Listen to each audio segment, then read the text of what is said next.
Hello and welcome to part 2. In this part of the Building the Cave Intrusion Detector, I will demonstrate what needs to happen to prepare the Arduino Pro Mini for use in the detector device.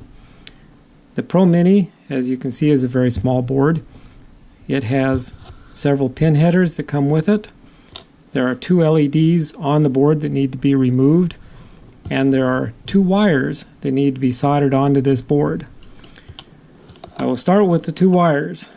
I like to use the same color code for these, so I cut a piece of sort of bluish and a piece of white wire, and they need to be 2 inches long or thereabouts. Strip some off of the end of each, and these wires should be tinned. It makes it easier to deal with. So with the soldering iron,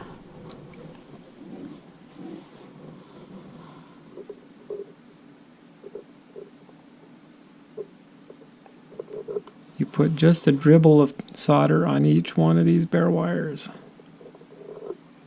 That's plenty. And then the wires are soldered to the Pro Mini.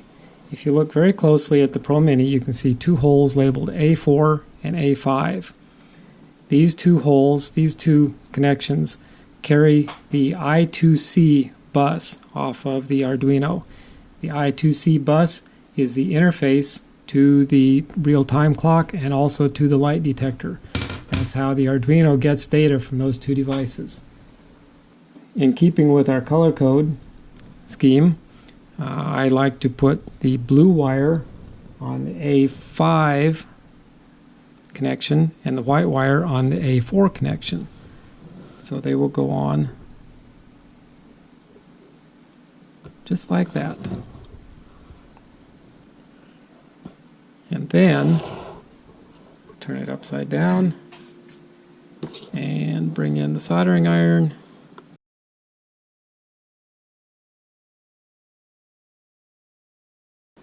The next step is to solder on the interface header. This header is how the Arduino is programmed. It goes on the top of the board, on the component side of the board, just like that.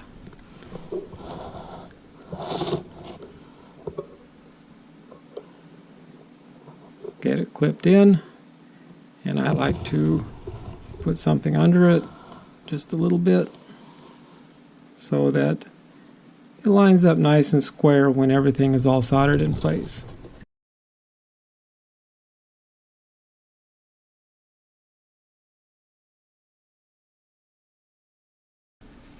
If you're not comfortable doing real small soldering like that, this is not the smallest soldering that there is, but it is fairly small, and you need to be comfortable doing that. You need a good soldering iron. I use an old Radio Shack 30-watt soldering iron soldering station. You can buy these off of Amazon for in the range of $30 for a pretty good one.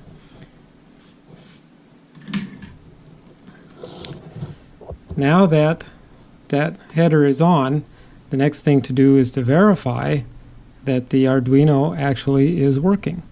And to do that, you have to plug it into a computer. So I'm going to move the camera over to the computer, plug this in, and show you what happens.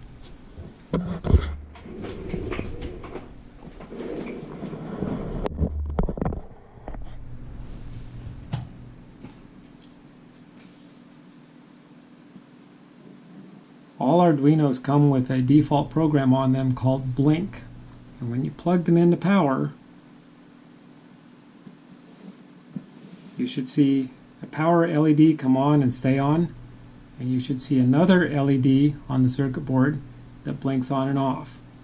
We are going to need to remove those two LEDs. So note their location. Those two LEDs are going to be removed. The fact that it's doing this, got a power light, it's got a blinking LED, tells me that this Arduino is operating the way it should.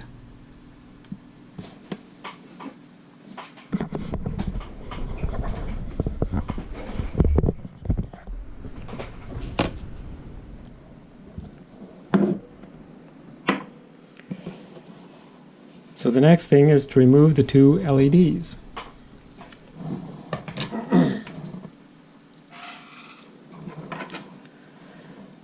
One of the LEDs is right here.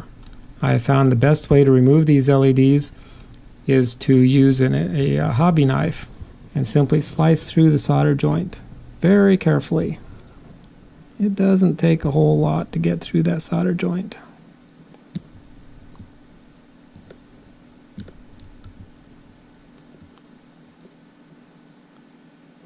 And then gently pry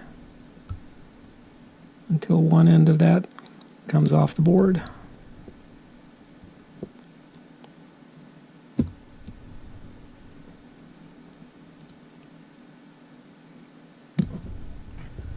And there, one end of that is off the board.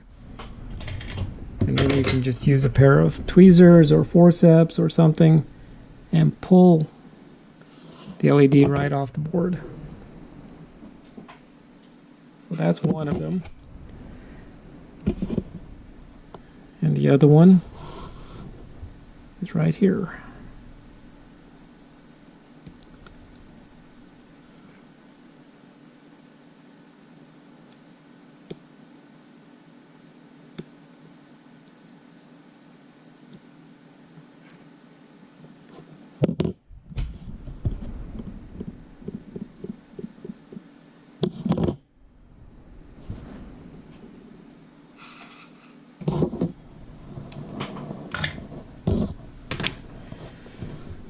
Okay, the next thing to do is to solder the two remaining headers onto the board.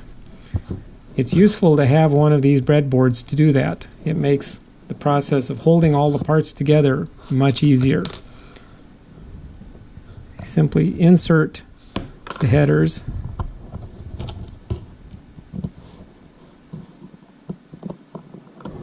into the appropriate set of holes. And then you can lay the Arduino on top of that, as so. And now it's ready to start soldering.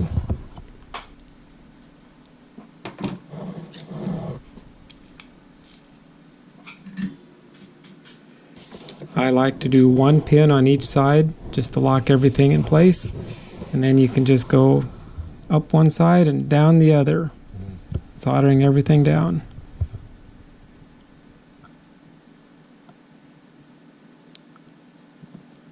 There's one pin on that side.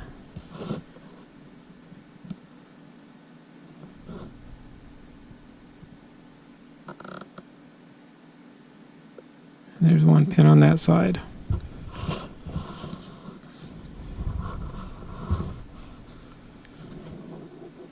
And now you can just start at one end and work your way down the line.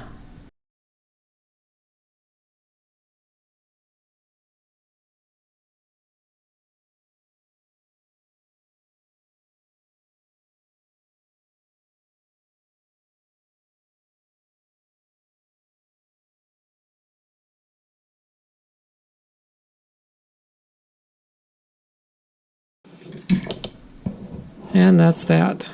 The next thing to do is to inspect it under a magnifying glass, just to make sure that you got all the solder joints the right way. Gently pry it off of the breadboard with a small screwdriver. It'll come right off, and then I get out a magnifying glass and examine it, and I see that one pin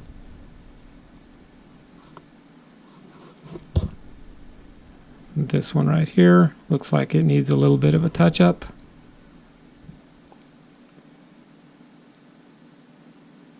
And the rest of those look pretty good. So grab the soldering iron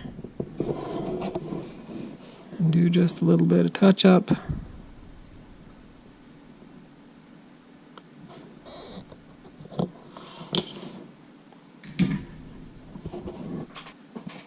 I see one more pin that needs a little bit of work.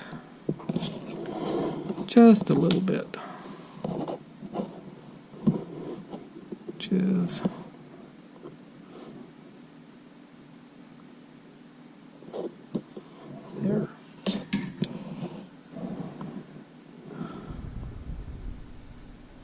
Okay, that completes the soldering on the Arduino. The next thing I like to do is put the Arduino into my own breadboard and connect it up to a power source and make sure that it still works. Since the LEDs are gone on this now, you don't get to see a light come on or a light blink when it's running.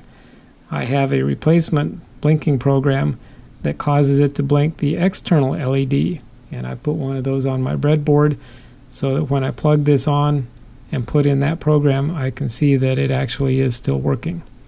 Once I verify that it's working, then we are complete with the Arduino.